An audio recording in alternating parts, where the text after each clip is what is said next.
All right. Hey, this is Jeremy, children's pastor with First Baptist Church of the Islands, and this is your Thursday's 5 for 5 devotion. Last week, my family went to visit my in-laws, and I can say with a straight face that I enjoyed visiting with my in-laws. And I'm not just saying that because my mother-in-law is watching this. She had a birthday last week. We celebrated it with family. It was a great time.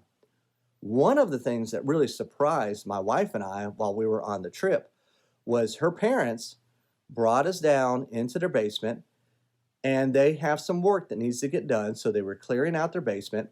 And in there was like 3 or 4 boxes each for me and Amber of just old stuff that we had left in storage with her parents like 20 years ago. And these boxes, they were filled with some great stuff. Now, my wife, Amber, she looked at the boxes for maybe a minute or two and she thought, you know what? I haven't seen any of this in 20 years. I haven't needed any of it in 20 years. I haven't missed it. Let it go, throw it away. Not me. I was just digging for over an hour through these boxes, remembering things from my childhood. I brought the boys down to the basement and I said, you guys got to see all this cool stuff. I was giving away toys from when I was a kid.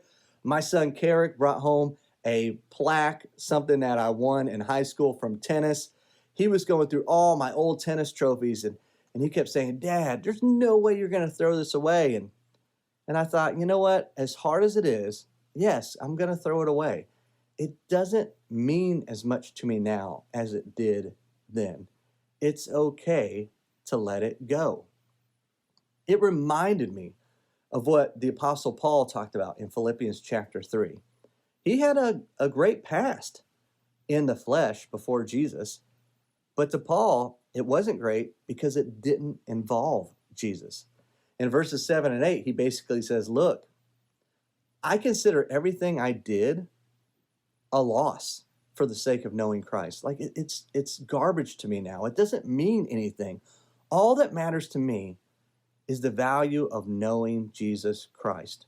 And then in Philippians 13 and 14, later on in that chapter, he says, look, I forget what's behind me and I press on toward what's ahead. I press on toward the goal to win the prize for which God has called me heavenward in Christ Jesus. That's what Paul wanted to do. He didn't want to live in the past. He wanted to let the past go.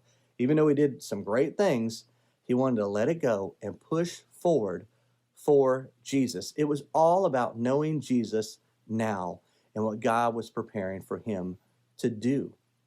Now, for a lot of us, maybe we live in the past as in the past was so great, or we think it was so great. Remember the glory days.